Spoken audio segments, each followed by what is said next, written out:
আপনাদেরকে দেখাই, এই জায়গাটা দেখেন অনেক সুন্দর, অনেক প্রত্যেকটা ফুল।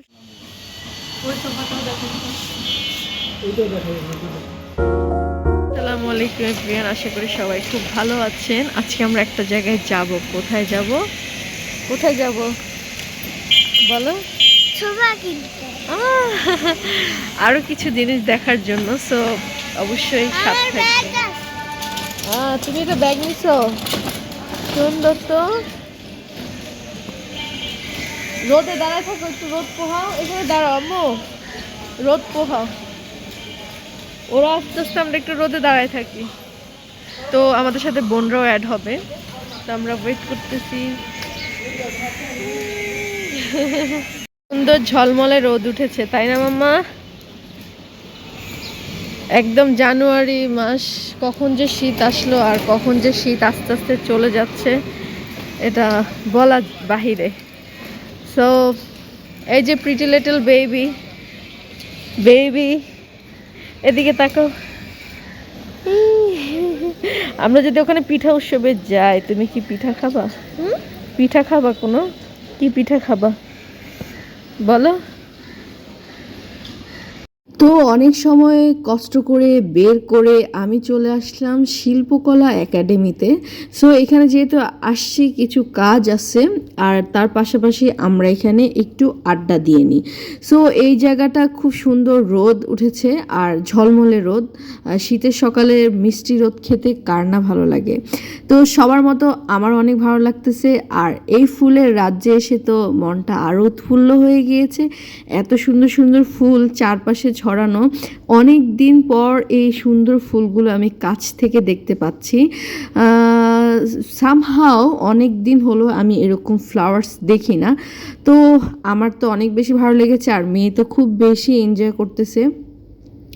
এত সুন্দর ফুল, খুব ইচ্ছে করেছিল যে হ্যাঁ কিছু নিই, কিন্তু জায়গাটা তো আমার না যে আমি ফুলগুলো ছিঁড়ে নিজের কাছে একটা রাখবো, কিন্তু খুব বেশি ইচ্ছে করেছিল কিন্তু করিনি। প্রকৃতির সৌন্দর্য প্রকৃতির মাঝেই মানায়, আমাদের হাতে কিন্তু একদমই মানায় না, তাই না?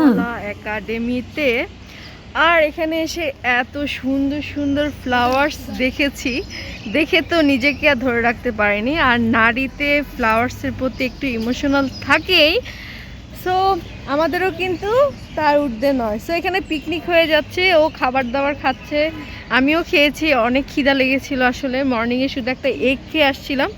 তো এত ফুলের মাঝে আমি আজকে সুন্দর, অনেক প্রত্যেকটা ফুল সুন্দর দেখে আমার মাম্মামকে কত সুন্দর লাগছে। ফটোশ্যুট করতেছে, আর ফুল দেখলেই তো সবার ছবি তুলতে ইচ্ছে করে, তাই না মাম্মা? এই যে মাম্মা, মাই কিউটি গার্ল বেবি।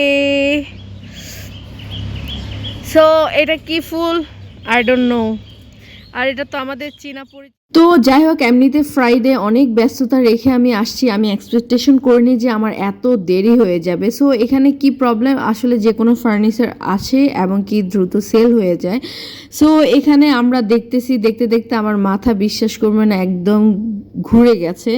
আর আমি ভেবেছিলাম আমি একটার মধ্যে এসে যাব আর কি, পৌঁছে যাব বাসায়, সেখানে আমার এত সময় লাগবে এটা আমি আসলে কল্পনা করতে পারি নাই। আমার প্রচণ্ড লাস্টে মাথা ব্যথা হয়ে গিয়েছে কথা বলতে বলতে, কারণ এত কথা বলা আসলে যায় না, এত কথা আমি বলিও না। তো সাডেন এত কথা যখন বলতেছি তখন আমার মাথাটা পেন হয়ে যাচ্ছে। তো এখানে ঘুরতেছি, দেখতেছি, এক একজন এক এক প্রাইস বলতেছে আর আমরা ঘুরে ঘুরে দেখতেছি। তো এই সোফাটা পছন্দ হয়েছিল, বাট এই সোফাটার দামের সাথে আমাদের আসলে মিলতেছে না।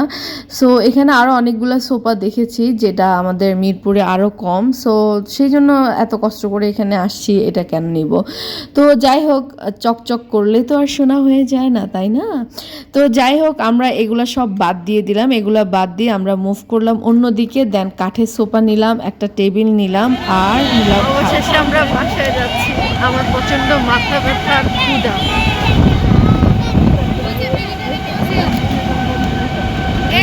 এই যে মিউজিয়াম মিলিটারি, আমার প্রচন্ড মাথা ব্যথা ধরেছে, এত সময় লাগছে ফার্নিচার কিনতে, আনবিলিভেবল, মানে একদম মাথা ব্যথা উঠে গেছে আমার। যাই হোক, এখন মানে সকালে মাত্র একটা এগ খেয়ে বের হয়েছিলাম, আর এখন বাজে ঘড়িতে প্রায় 3টার বেশি। বুঝতে পারতেছেন, পেট আমার ছোচো করতেছে, ইঁদুর নাচানাচি করতেছে পেটের মধ্যে। তো ভালো থাকবেন।